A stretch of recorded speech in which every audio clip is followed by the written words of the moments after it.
Nou goed, van die huis af na die koshuis toe is baie uitdagend vir sekere kinders. So, kom ons bespreek gou dit. My naam is JC en ja, ek is 'n spesialist welstandberader en ek werk nogal redelik baie met jong mense. Nou goed, so kinders wat uit huise uitkom waar daar streng dissipline en so aan is, het gewoonlik nie 'n probleem om aan te pas by 'n koshuis nie. Maar kinders wat uit huise uitkom waar daar min of geen reëls is nie, waar hulle die mag oor hulle ouers het, kan nogal groot uitdagings ervaar wanneer hulle van die huis af na die koshuis skuif. So die groot ding is, ek dink ouers wat hulle kinders koshuis stuur vir die eerste keer, moet definitief hulle inlig daaroor om te sê luister, by 'n koshuis of 'n skool is daar 'n sekere struktuur. So hulle moet voorberei wees daarop. So by die huis is hierdie kinders gewoond aan min reëls of geen reëls nie en om beheer oor die huishouding te hê. So hulle sê vir ma en pa wat om te doen. Die ouers is te bang of soms sal ons sê, ek wil nie sê pieperig nie, maar hulle wil net die vrede bewaar, so die kind vat later die dissipline in die huis oor.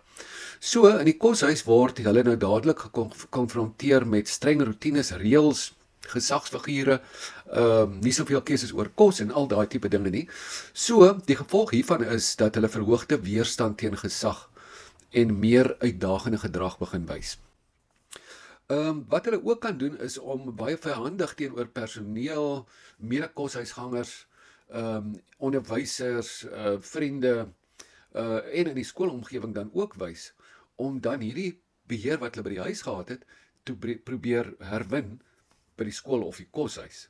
So wat gebeur nou met hierdie verhoogde konflik? Kinders sukkel dikwels om frustrasie en konflik te beheer. En 'n koshuis of 'n nuwe skool vereis samewerking en gehoorsaamheid aan groepreëls wat beperking kan voel vir en konfrontasies kan veroorsaak vir hierdie kinders. So ewe skielik het ek soveel spasie gehad, nou het ek soveel. So dit kan vir hulle baie ingehok laat voel en dit kan vir hulle gereelde argumente of bekleierery met ander kinders en personeel veroorsaak. En dissiplinêre aksies wat teen hierdie kinders geneem word, vervreem hulle gewoonlik verder in 'n siklus van uitdagende gedrag en straf. So hulle daag iemand uit, hulle kry straf en dit word net al hoe erger. So die siklus raak nie eintlik beter nie. So wat gebeur op die einde van die dag is dat hulle emosionele en gedragswanbalans begin kry. So sonder vorige blootstelling aan konsekwente dissipline ontbreek hierdie kinders die nodige hanteringsvaardighede om by gesag of streng reëls aan te pas. En dinge soos woede-uitbarstings, manipulasie, weiering om aan reëls te voldoen, daai tipe ding vererger die omgewing wat hulle al klaar dan as beperkend ervaar. Nou die gevolg hiervan is emosionele uitbarstings, of hulle onttrek van sekere dinge wat hulle veronderstel is om te doen, of hulle kan probeer wraak neem soos doelbewuste oortreding van reëls. Die ander ding natuurlik wat dit veroorsaak is skade aan 'n verhouding met maats en volwassenes, nie uitgesluit onderwysers, koshuis moeders en vaders nie, wat natuurlik dan lei tot isolasie en etikettering as 'n sogenaamde probleemkind. Die ander ding van kinders wat ongewoond is aan reëls, vind heel waarskynlik of gewoonlik of baie gereeld dat die koshuisomgewing baie onregverdig is. So hulle vind dit oorweldigend. So dit is vir hulle 'n groot frustrasie omdat hulle nou sukkel om by verwagtinge aan te pas. So wat dit die gevolg daarvan is dat hulle 'n hoër kans op ernstige uitdagende gedrag soos om reëls doelbewus te breek en te oortree, instruksies te ignoreer of aktiwiteite of verantwoordelikhede te vermy. So dit kan uiteindelik lei tot dissiplinêre aksies soos 'n skorsing of verdere intervensies wat nie altyd so lekker is nie. So negatiewe selfbeeld kan ontstaan deur herhaalde dissipline en verwerking. Wat soos ek sê, wraaksugtige gedagtes kan kweek. Hulle internaliseer hierdie mislukking as 'n refleksie van hulle swak tekortkominge of swak persoonlikheidskenmerke.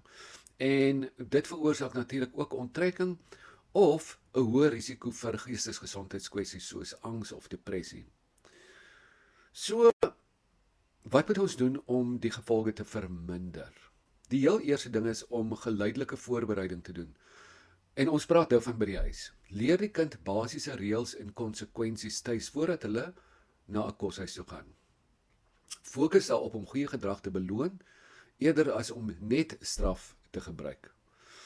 Aan die koshuiskant moet koshuispersoneel probeer om die balans te skep tussen struktuur en emosionele ondersteuning en die geleenthede vir sukses bied. Die probleem is dat baie keer is dit nie altyd prakties om dit te doen nie, want daar is soveel kinders dat koshuispersoneel nie altyd een op een soveel tyd met kinders kan spandeer nie. So die probleem, ek wil nie sê die probleem nie, die kiem moet by die huis reggesaai word. So die ander ding is duidelike kommunikasie. Maak seker dat die kind die reëls en konsekwensies van die koshuis verstaan. En handhaaf konsekwente opvolging. So die kind moet weet, dis reël A, reël B, reël C. As hierdie reëls oortree word, dan is hier die konsekwensies of die nagevolge daarvan. So deur die gaping tussen 'n permissiewe huisomgewing en 'n streng koshuisomgewing te oorbrug, kan ouers en personeel die kind help om makliker aan te pas en die risiko van negatiewe uitkomste verminder deur hierdie goed aan te pas. Maar die groot ding lê, maak jou kind gereed vir die koshuis. Moet hom of haar nie net wegstuur nie. Nou maar goed, dis vir vandag en dan vat ons dit volgende keer verder.